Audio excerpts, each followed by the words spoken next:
There are a lot of interns that are getting paid these days to do these kinds of jobs now. Whereas when we were coming up, if you wanted to be in media, yeah, you actually paid your way. You worked on your days off. Yeah, you did all of that. You ran coffee. You ran errands. You did all that stuff. Absolutely. And you were sort of rewarded. I remember during my internship with the Geraldo Show, happened to be in the right place at the right time, and someone needed something ran from the corporate office across the street to the studio while they were taping, and I happened to speak up and volunteer, and because of that, I got to sit in the room while the show was being taped live, taking down notes, and they asked me to transcribe some things, and it was a really cool opportunity because I spoke up to run a package literally across the street.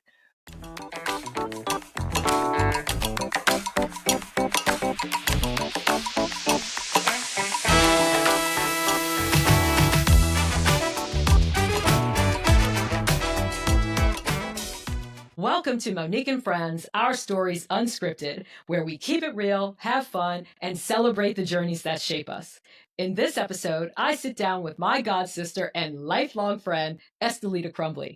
Esti and I have known each other since the very beginning. And this conversation is as easy and honest as you'd expect when you bring together two New York girls with 50 plus years of shared history. We talk about Esti's career in media, sports, and entertainment, the power of faith and family, and what it means to serve as a leader with purpose at work, at church, and in your community. Esti shares stories from the early days of her career working for the famed talk show host Montel Williams, her current role with the Atlanta Hawks, and how she's navigating life as a single mom, caregiver, and elder in training at her church. If you're in the thick of it, doing all the things, raising kids, looking after your parents, climbing the corporate ladder, trying to make space for joy and self-care, this one's for you. Let's get into it.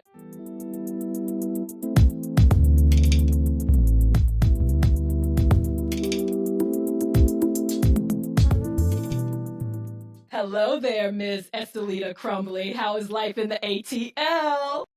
It's amazing. Would rather be no other place except maybe hometown of New York. Maybe hometown in New York City? Oh my goodness, girl, we have got so much to talk about today. How have you been? Oh my gosh, things are crazy. The world is upside down and my life is moving at full speed, but I'm doing really, really well and happy to share a little bit about that today. I am so happy because you know what? Women in our 50s, I think we're at the prime of our life. Man, but they don't have these classes that we really, really need. Everybody's focused on finances and budgeting and what your core career goals are, and nobody talks about perimenopause or how to actually raise your parents when they're seniors. Nobody Right. I love how you put that, how to raise your parents. It is what it is. I'm in the sandwich generation. I have a Yes. child, and then I have an adult parent who requires a little bit of nurturing herself. Yes, and I love your mom. That woman, she is amazing. Speaking of, Gen X being the, sandwich generation, I was just listening to a podcast episode on the Economist radio network, and they did a story exactly about that, about how Gen X is really that generation that is not faring as well as the baby boomers and the millennials coming behind us, right? Because of a lot of what you're talking about.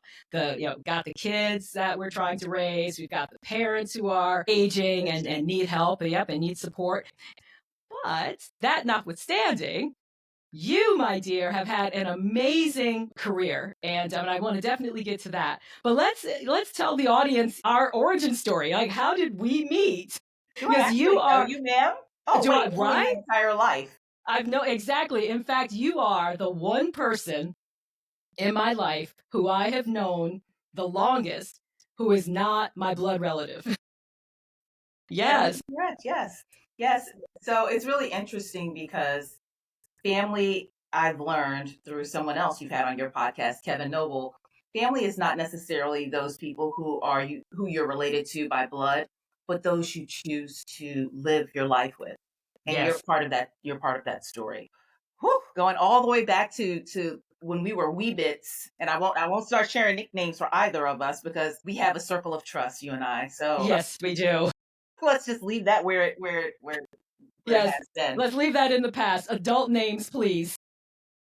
But yes, I mean, through the funny stories, through the bad prom pictures that we don't want to share, through some of the more challenging times in life, through riding through the countryside of France. We've had some moments along the way. We have had some moments indeed. Speaking of going to France, that is such a great story. I remember calling you up. It was 25 years ago.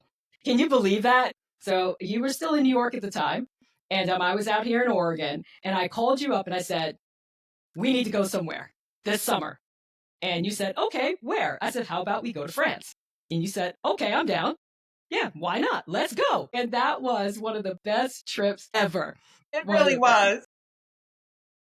And do you remember when we were in our hotel room in Paris, and we had been out the night before at this really lovely dinner, and we had so much butter and cheese and cream that when we woke up the next morning, our faces were completely moisturized, glowing. 'Cause there was I know. I so much know. butter, I but it know. was so lovely. It was so It lovely. really was. And so was the Parisian that I really thought about marrying. Do you remember that story? Yes.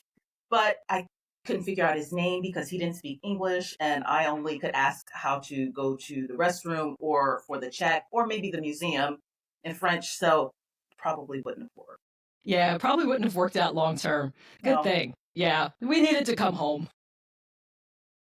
absolutely. That's for sure. So, yes, we have had some good times. So, what do you miss about New York? The food, the people, the Yes. diversity. Gosh, it's New York is a microcosm of the entire world because you have people from all over the world who live there. You have people from all walks of life, all socioeconomic backgrounds. If you want Peruvian food, you can get Peruvian food. People typically will know and pick up on accents really quickly, and you understand whatever the patois is or the dialect is. It's just so rich in terms of culture and experiences, not all good, but memorable. Definitely memorable. If you want the best shopping in the world, it's there. If you want a little hole in the wall restaurant where you ask what flavor beverages they are, true story. What flavor beverages do you have? And the woman told us they had red Kool-Aid. Red is not a flavor, but we knew what she meant, and you better not ask. So, but it's part of the charm of the big city. Yeah, absolutely. I was actually just thinking about that story recently because when she presented us with the beverage choices and said red was the flavor of the Kool-Aid, we just all looked at each other like you said, and we knew exactly what that tasted like. Exactly. Unspoken language.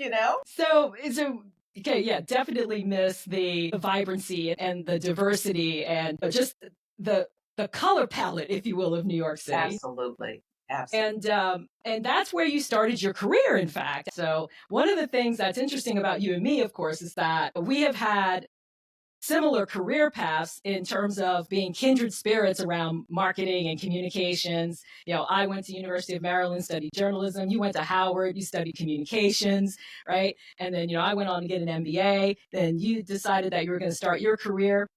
He worked for Montel Williams when he was actually big in the 90s doing his talk show. So tell us a little bit about that experience. Oh my gosh, it was phenomenal. But I think that we need to pay homage to our godmother because she worked at CBS in CBS News and Sports in a managerial role. And I think that it didn't go unnoticed that we were watching her and that she had an influence on our lives. And I don't think I realized the correlation initially, but I think that it definitely played a role being able to go with her to work before they had a bring your daughter to work day. And she would take us in, and I had the opportunity to sit and watch the anchors in the small studio that looks so grand on TV. And that played a huge role in terms of impacting and shaping my future. And I didn't realize it at the time. And I thought about what I wanted to do, and I wanted to produce talk shows because at the time it was huge. You had Oprah, and if I really want to date myself, there was a guy named Donahue.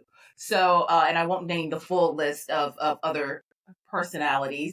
Oh my gosh, Sally Jesse Raphael. Oh, Ricky Yeah, Lake. yeah, Ricky Lake. I Yeah, actually did my first. Jerry Springer was up in there. Maury Povich. Yeah, all that craziness, that trash television stuff. But I had an interest, and as much as people laugh at what some of the content has become for talk shows. At the time, talk shows really were an opportunity for edutainment, as we used to call it. And Montel focused on not belaboring the problem, but offering solutions. And that was something I really wanted to do. And I believed in. I figured, this has to be exciting. You change topics all the time, you change guests. So you have to educate yourself by researching the topics and finding the experts. We couldn't just Google a subject back then. We didn't have that opportunity. You actually had to put in the work. No, yeah, there was no go online and start searching on the experts in, this particular topic. It was, yeah, you had to Bacon. actually know who to call. You had to go Absolutely.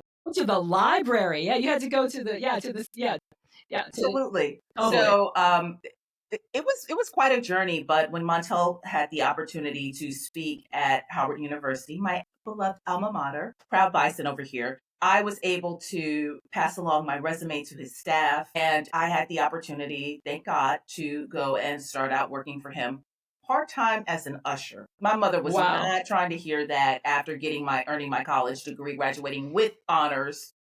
That was not what she had in mind. Yeah, mom was like, wait a second, are we taking tickets? Right. That's what we're doing. And and seating people as well. Yeah. And then the fun part was I had to go in. I chose to go in on my days off because that's what you did back then. We didn't have paid internships like they do now. And so I'd go in on my days off, pay them car fare to get on the New York City subway, go down, bring my lunch with me, and work full hours on my days that I wasn't actually getting paid. So it was quite a journey, but I earned great experience, met some great people along the way. And then within time, I started to move forward and up the ladder in my career. I did a little bit of everything while I was there, from working with Montel as his executive assistant, working with his development company, because he also had a primetime show on CBS called Matt Waters, where he actually acted. And that was a series that was on for a full season. And I did a lot of different things. And then ultimately, I had the opportunity to go on and work for his brand communications team. And it was really, really amazing to be director of special projects for a motivational speaker who also was a best selling author, who also won an Emmy. And I was there. And for part of that, I was his assistant or in some role in the front office. So it was really an amazing time. Yeah, that was an amazing time. I remember as you were working for him that we had those conversations about you paying those dues. And I think that's one of the key takeaways that we don't see a lot of today. Like you said, there are a lot of interns that are getting paid these days to do these kinds of jobs now. Whereas when we were coming up, if you wanted to be in media, yeah, you actually got yourself onto the subway and you you paid your way. You worked on your days off. Yeah, you did all of that. You ran coffee, you ran errands, you did all that stuff. Absolutely. And you were sort of rewarded. I remember during my internship with the Geraldo Show, happened to be in the right place at the right time, and someone needed something ran from the corporate office across the street to the studio while they were taping. And I happened to speak up and volunteer. And because of that, I got to sit in while the producers were in the room while the show was being taped live, taking down notes. And they asked me to transcribe some things. And it was a really cool opportunity because I spoke up to run a package literally across the street. But you just never know what paying your dues will look like. And I think it's wonderful that students have the opportunity to be paid now. However, I think it's also really important to make sure that the work is being put in and that there is not a sense of entitlement before you've finished paying your dues, because there's still a lot to be learned along the way. Yeah, you don't know it all in the early stages of your career. In fact, you're better off not being a know it all. You're better off being a learn it all. And how about this? Sometimes you don't even know what you don't know. So sit in the room, audit, check out the room, feel the vibes, follow the leads of your mentors and your supervisors, maybe who are in the room, trying to determine when it's best to speak up, when it's best to audit and just take in the information. That is something that I wish somebody would have told me early in my career, to listen more than you speak and Oh, try not to participate all the time. right. Exactly. Exactly. So from the Montel Williams show, where did you go? Oh gosh, from there, I continued working with Montel, even remotely for a couple of years after I relocated to Atlanta. And then I transitioned to a television network called Gospel Music Channel. It's now actually Up TV, which is faith and family based. And I worked for the president of the network at the time. So it was a startup cable network. And that was pretty amazing because it was new to me, the side of the business that I was learning. I learned about operations. I learned about satellites. I learned about affiliate relations. It was pretty fantastic. And the president of the network grew to trust me tremendously. So I could ask all types of questions. I could sit in on all types of meetings. I could even make recommendations that he seriously valued. So it really became both insightful as well as inspiring to have a seat at the table and to recognize and realize the value of my voice. What did you do to earn that trust? I listened, I gave recommendations, but I learned the best way to do that. Again, I learned to audit first. I learned to listen. I learned to ask questions in private settings, not necessarily always in the middle of the meeting speaking up to necessarily raise my hand in that moment. So that gave him the opportunity to hear my ideas. And sometimes if they needed to be shaped a little bit or cultivated, or he wanted to find out more information, get additional context, we could in those relationships, in the moment of the relationship behind closed doors. So then he started to listen and understand some of the ideas that I had. And then he began to trust my recommendations, and then it became appropriate to share them in the meetings that we were having because I was sitting in those meetings anyway. And then people also started to understand that I had strategy when I was whatever I was doing, if it was even scheduling a meeting. And then I always tried to be proactive, forward thinking. So something such as knowing that a board meeting was coming up and we had these investors that we needed to report to, instead of waiting until the days before, which the management often did, I would start planning once I noticed the cadence. I start planning in advance. And even if our senior leader was not ready to make those moves, I'd start reminding his direct reports, this is coming up. He's going to want to have that in place. Now would be a great time for you to start sharing your drafts with him in your one-on-ones so that way when we get to crunch time, we're not all here on the weekend. So people started to value that. Then people would start to come to me for input or for direction. And then people began to trust me more. And then they started to invite me and include me in meetings or for other discussions to brainstorm.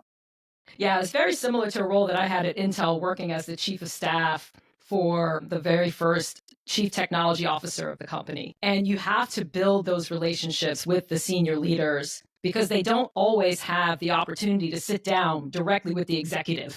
Right.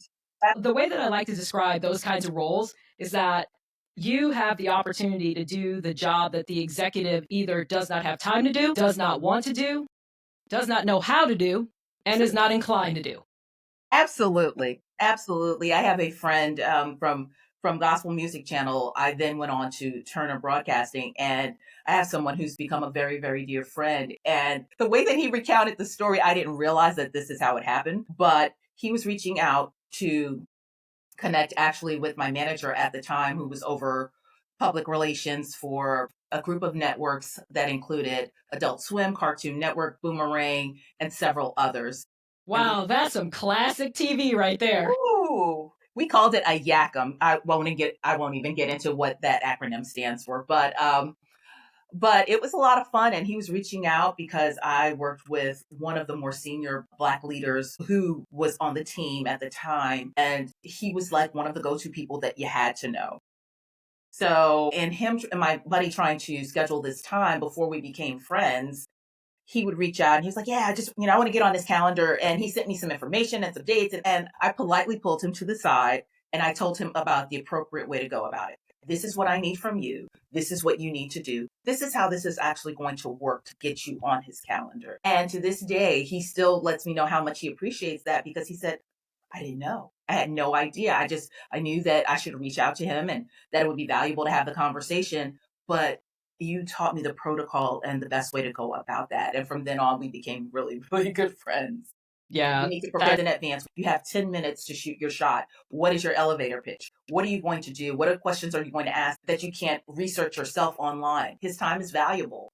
what's going to make you memorable in those moments. Right, that's great advice. A lot of people don't really appreciate how to communicate well with executives. Right.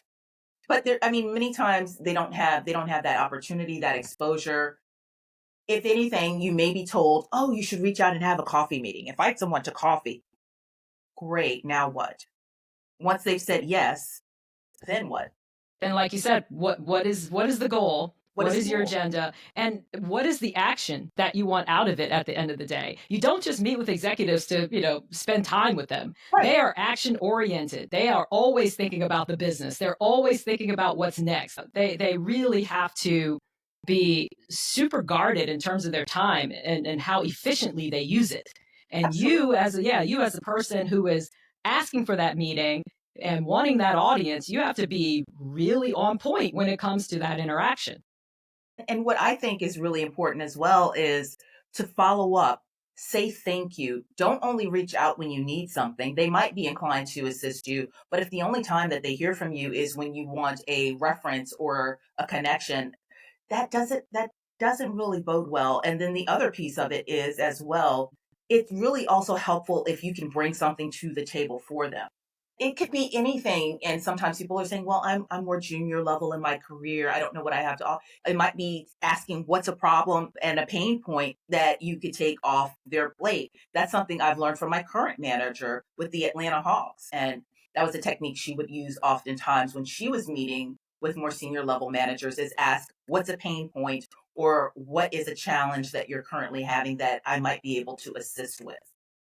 Yes, absolutely. I'll add to that if you're in an organization and yeah, you're a little more junior and you're trying to get visibility and access, even the work that you are doing at your level is interesting and insightful for senior leaders to understand because they need a way to stay in touch with the people in the Absolutely. organization and not get too far distant from where the real work and where the real decisions are happening.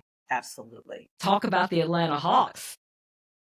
My beloved Atlanta Hawks and State Farm Arena. I am the director of marketing and special projects for the organization, and it's an amazing organization. The Atlanta Hawks have so much to offer, and it's incredibly because I really wish I would have had a better understanding while I was in college of the vast opportunities that exist, which have continued to expand. Now we have an entertainment industry relations point of contact who is separate from brand communications, who is separate from PR, which are all separate from social media.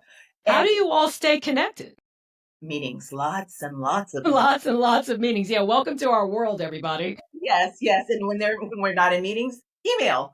So, it's really important, and we really try to be vigilant about sharing what's going on, what our organization is doing, and our points of intersection, our points where we overlap, because sometimes what may seem like it's the role of one department actually overlaps with the role or an assignment for another. So just being really, really clear about our communication and making sure that we keep everyone apprised of what's going on. Those cross collaboration meetings, they're really important for us.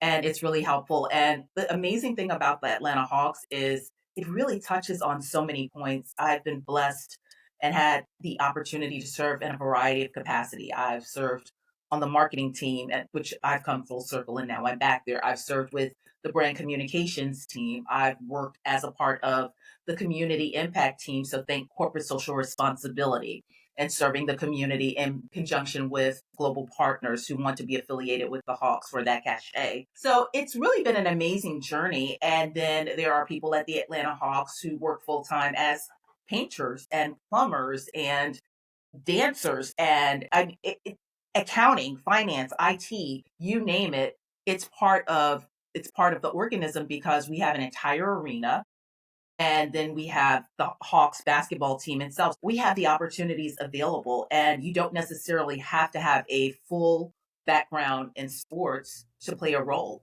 I don't.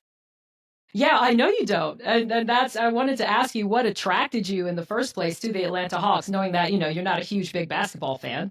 Yeah, I've always enjoyed basketball, but I've never played an organized sport.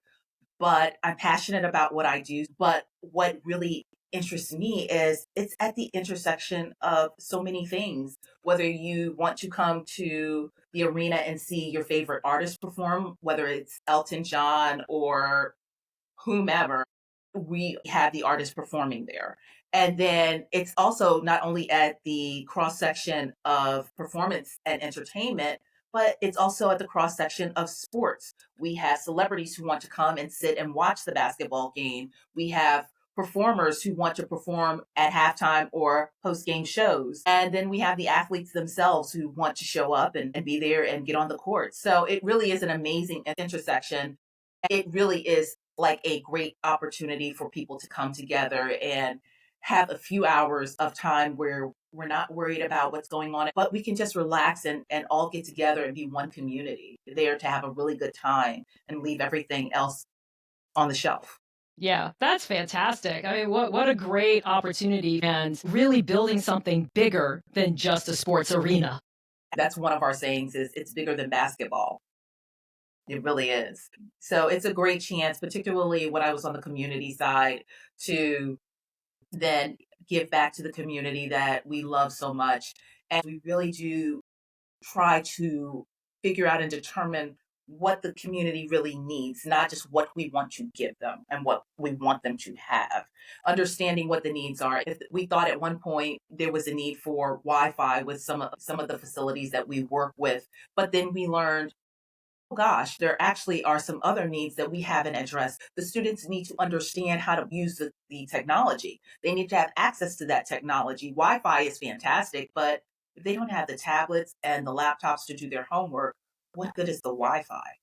Or if some communities they're in need of food because it's a food desert or there's food insecurity, then that's something that we need to address. Because if a child is going to school and they're on an empty stomach, it's a lot harder to focus.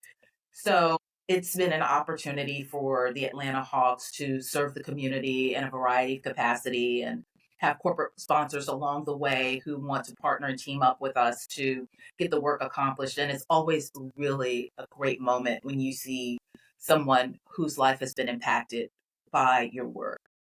Well, that's visionary on the part of the Atlanta Hawks to be that stitched into the fabric of the community because they realize that today's kid who has been helped and served by the goodwill of the Atlanta Hawks becomes a fan in, Absolutely. the next 10, 15, 20 years and will, remember that for the rest of his or her life.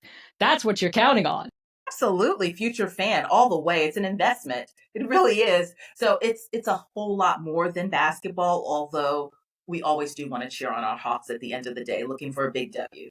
Yes, go Hawks. So that actually leads me to another question that I have for you about how often during the week do you get hustled for tickets? Always. Always. Always. Always. And what's most interesting is people who ask for tickets are people who are acquaintances. My closer circle of friends, they typically don't ask. My family, they may rarely ask if they're in town, but or they may say, "Hey, just keep me in mind if something becomes available." But it's the people who I am loosely acquainted with We're on who, those outer edges of oh my gosh, those concentric circles, like, your inner circle. And then these folks are like way out there in the orbit. oh my gosh, talk about peripheral. And then they want to ask, is parking included? Is did you get me in the club this time where the food is provided? Food and beverage, is that included? Or People. may I can offer you 2 tickets. Is it possible to get a third? My daughter wanted to bring her friend. Are you kidding me? You're getting these 2 tickets for free and you're going to ask for a third. Come on, people. And I mean, I do understand that sometimes you have not because you ask not, but sometimes you just need to appreciate what you've been blessed with and continue to move forward. Yes, And remember to absolutely. say thank you once you've gotten them. Well, I asked you earlier about what you missed about New York City. What do you love about Atlanta? I like what really special about Atlanta is it is that intersection of Southern hospitality, but cosmopolitan lifestyle. So I have the opportunity to live in a suburb and raise my son in a home and have community based amenities, but still have the ability to see a good show or leave out of the airport that's not terribly far away and go international travel if I so desire. So it's really that nice intersection of someone asking, "How y'all doing? Appreciate you. Y'all good down there? Here's a plate," because you moved into the neighborhood. Yet, you still have some of the biggest names coming to town, whether it's to film a movie or to stop by the arena. That's the thing about the South. Folk will feed you, Oh my gosh. even if you're not hungry. Yes, my hips are very well aware. Yes, yes, The absolutely. hips do not lie. Hips do not lie. Absolutely, absolutely. Right. Well, I remember when you first moved to Atlanta and you had to learn how to drive because being in New York, you did you just took public transportation and you walked and And then you I went didn't to need college to. in DC, so I didn't need a driver's license there. So it was quite the journey. And I did get my learner's permit while I was still in New York, but that didn't do me a lot of good. And I was a grown married woman, had a car that I paid for, no license, couldn't drive it. Fun times, fun times. Let's talk a little bit about something that's really important to you, and that is your faith and your family and how much fun you need to have in your life. It has been an amazing journey. My faith, that is at the core of who I am. And it's something that I like to share it like an invitation. It's not something that I feel the need to force on others, but it's something that is so special to me that I want others to have that same experience. And I'm really, really active in my church. Jesus is at the core of my life and my decisions and my moral compass and how I raise my son, the way that I prepare him to interact and engage with others, how I respond, and even how I manage things at work. I think that was also part of what was driving my desire to be active as a part of the community impact team, because it was about giving back. It was about servant leadership. It was about connecting with people and having needs met. And that's a form of ministry. So it really is humbling and really infiltrates the various parts of my life. People think of church as being stuffy, and it's like there's so much you can still do. Jesus came that we might have life more abundantly, and he wants you to live a life that is enjoyable. And what I've learned through studying of the word is he wants to be your best friend and be part of that. But it definitely can include fun times, and getting to know people and having great relationships and having healthy relationships. Imagine that. So, and that all leads into fun and making really, really good friends and finding the moments and the memorable times and savoring those times. You stepped up to a leadership role in the church, right? And now you're actually ministering. Do tell. I am. I'm an elder in training and did not see that coming. Not really. I had a feeling God was tugging at me. It was just like a little like that. And my running joke was I had my sneakers on every time he'd tug, I'd run. So I was like, no, no, no, God, I'm good behind the scenes. I can just do this. And then I realized that if I really want to call him Lord and I really want to submit and surrender, then I really need to do what he's telling me to do, because you keep coming back full circle to the same spot. So why repeat the test? Just go ahead and pass the test and move forward. So I am an elder in training at Arise Church of Atlanta. Great ministry if you're ever in town, or if you ever want to join us via Zoom. And that involves a lot of training, because something that our pastor really has reminded us is if you want to do any work that is valuable and really be proficient at it, you need training. You would not want to go to a doctor who had not studied or gone to medical school. So if you had someone teaching you or your child, you want to make sure that they actually knew the material and the content. So we do the same. We find it really valuable to study, to have great conversations, to ask deep questions. We may not even always have the answers, but it's the desire to draw closer and the search and have deeper levels of understanding. And then again, inviting others to be a part of that, and for us to all get better collectively. We all rise. That emotional intelligence, we all rise. How has this experience changed your perspective on leadership? Ooh, that is a really, really great question. And I would say that it has taught me to learn to listen more and to really value taking care of my body and resting. That is something that I really wouldn't have thought that I would have gained from this. But when you're dealing with servant leadership, when you're dealing with caring for others and listening to their needs and doing your best to, whether it's praying for them, whether it's preaching a service or teaching or just having a one-on-one session where somebody unexpectedly may need some coaching or comes to you because they heard that you can get a prayer through. That really does require some energy. So I've had to learn it's important for me to rest because I'm used to just going. My mother goes, Monique, you go. I go, yes. Yes, nonstop. That motor's always running, but I have to recharge. I have to replenish myself. And that was something that I've learned really is necessary. No. Wait, What is your self-care routine? do you actually think I have one? I'm the same. Oh yeah. I just, I'm guilty as charged. I do go, and then suddenly it's like, I guess I should stop before my body shuts me down. Absolutely, which will happen. Yes, it I will love happen. love curling up on the couch with a great movie or a great book. I will not say no to a fantastic meal, but then like you, I love catching up with my inner circle. So just going out with girlfriends for my special someone and having a special meal, it's that just can really, really change the whole vibe of the day and that level of energy and just being able to laugh and know Yeah. that yeah, we're all faced with different types of challenges. We're all dealing with all sorts of things, whether it's parenting or trying to figure out what we can cook that is not going to pack on the pounds or figuring out where's the best place to go for a walk. We all have those commonalities and there's something that connects us all. I want to end with my last question, and that is, what is your hope and your prayer for the future? That's a great question. My hope and my prayer for the future is that we'll learn to be more compassionate to one another and that we will learn to be people of good character and integrity because if we have that in place, we'll be kind to one another.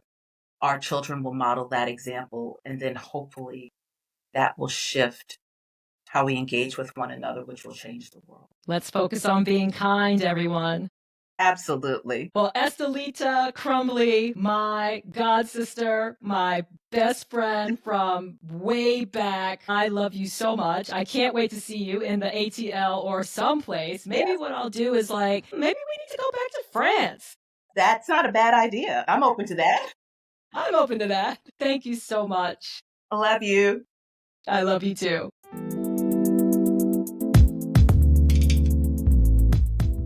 Now it's time for Ask Monique Anything. Today's question comes from Freddie in Scottsdale, Arizona. Freddie wants to know, how do you find the drive and energy to get things done, even when you don't want to? Oh, wow. I really love this question, Freddie, because I definitely have those days. No matter how motivated you are or how driven you are, there will be days when you're just not feeling it. This is what I do. Start with the why. Whether I'm showing up for my audience or my team or myself, I take a step back and look at the bigger picture. I think about the impact I want to have because that gives me a great push. Next, do something. I'll start with a few small tasks like answering emails, making phone calls, writing social media posts. I find that creates the momentum that I need to get things going, and I can accomplish more as the day goes on. Next, prioritize the time. I am negotiating with myself and with other people all the time about where I'm going to make the best use of my time. Not everything and everyone commands my full attention or effort all the time. I have to make decisions. I have to make choices about where I'm going to spend my time and where I'm going to be most effective. Lastly, rest and don't feel bad about it. Esti and I were just having this conversation. Your body will shut you down if you don't listen to the signals for you to take some time for yourself to relax, rest, and recharge. Burnout doesn't help anybody. Give yourself permission to unplug and relax. When you're feeling unmotivated, give yourself the grace and the space. You're only human. Thank you for the question, Freddie.